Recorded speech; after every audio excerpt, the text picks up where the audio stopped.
கிறிஸ்துவுக்கு அன்பானவர்களே, ஆண்டவருடைய நல்ல பெயரிலே உங்களை வாழ்த்தி ஆசீர்வதிக்கிறேன். கடவுள் இந்த புதிய நாளின் நன்மைகளை மேன்மைகளை கொடுத்து நம்மை தாங்குவாராக. தியானத்திற்காக ஒரு வசனத்தை உங்களுக்கு முன்பாக வைக்கிறேன். அது யோவான் எழுதிய நற்செய்தி நூல் 11ஆம் அதிகாரம் 14வது வசனம். அப்பொழுது இயேசு அவர்களை நோக்கி, லாசரு மரித்து போனான் என்று வெளிப்படையாய் சொல்லி. அன்புக்குரியவர்களே, இந்த வேத பகுதி நமக்கு நன்றாக தெரியும்.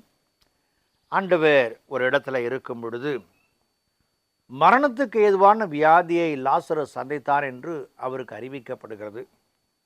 அவர் போகிறதுல சற்று கால தாமதப்படுத்தி அதற்கு பின்பு அவர் சொல்லுகிற வார்த்தை, லாசரு மரித்து போனான் என்று வெளிப்படையாய் சொல்லி, அவன் மரித்து விட்டான், வாருங்கள் போவோம் என்று சொல்லி. பாருங்கள், சில மக்களோடு பேசும் பொழுது சொல்லுவார்கள், நல்ல வேலைங்க, அவர் உயிரோடு இருந்து போய் அவரை பார்த்துட்டு வந்துட்டேன், அது எனக்கு மகிழ்ச்சி.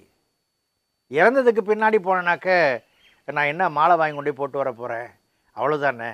அண்ணன் உயிரோடு இருந்த போய் நான் போய் பார்த்து அவங்களோட கொஞ்ச நேரம் பேசி அவர்களுக்காக ஜெபித்து வந்தேன், அது எனக்கு மகிழ்ச்சி என்று சொல்லுவதை நாம் கேட்டிருக்கிறோம். இங்கு ஆண்டவர் மரணத்துக்கு ஏதுவான வியாதிப்பட்டிருக்கிறான் அறிந்தும் கூட அவர் போகவில்லை. அதை குறித்து அவர் சொல்லும் பொழுது 4வது வசனத்தில், தேவனுடைய மகிமை விளங்குவதற்கு ஏதுவாய் இருக்கிறது. அவனுடைய மரணம் தேவனுடைய நாம மகிமை விளங்குவதற்கு ஏதுவாய் இருக்கிறது என்று சொல்லுகிறார். இயற்கையின் விதி என்று சொல்லி ஒன்று உண்டு. பச்சை இலை சருகாகிவிடும். பிறப்பு என்பது இறப்பிலே முற்று பெறும்.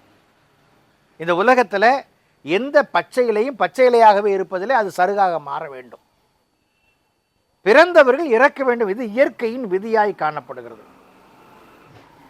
புதிய ஏற்பாடை துவங்கும் பழைய ஏற்பாட்டை துவங்கும் பொழுது நாம் புதிய ஏற்பாட்டிலே நாம் நிறைவை காண்கிறோம். இடையில இன்டர்டெஸ்ட்மெண்ட் என்று சொல்லி ஒன்று உண்டு. நாம் கடந்து வருகிற பாதையெல்லாம் எப்படி வந்தாலும் அதற்கு ஒரு நிறைவு, ஒரு முற்றுப்புள்ளி அங்கே ஏற்பட்ட ஒன்றாய் காணப்படுகிறது. கல்லறைக்கு போகும்பொழுதுதான் எனக்கு ஞானம் பிறக்கிறது. என் வாழ்க்கை இன்னும் எத்தனை நாட்களுக்கு, நான் என் வாழ்க்கையில் நான் எப்படி வாழ வேண்டும் என்று சொல்லி ஏங்குகிற நிலைகளும் கூட வருகிறது. ஆண்டவர் அருகிலே இருக்கிறார்.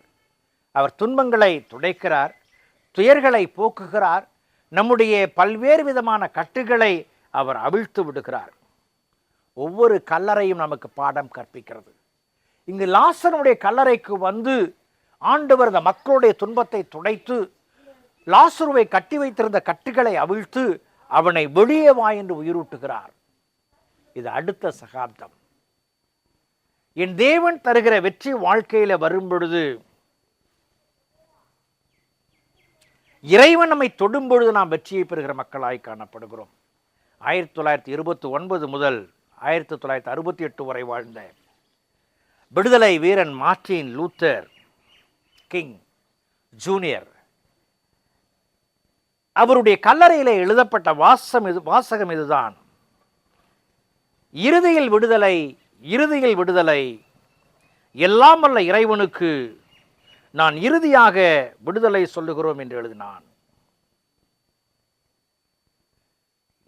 இந்த நாளில் இறைவனையும் இறைவன் தருகிற விடுதலையும் நாம் ஏற்போம்.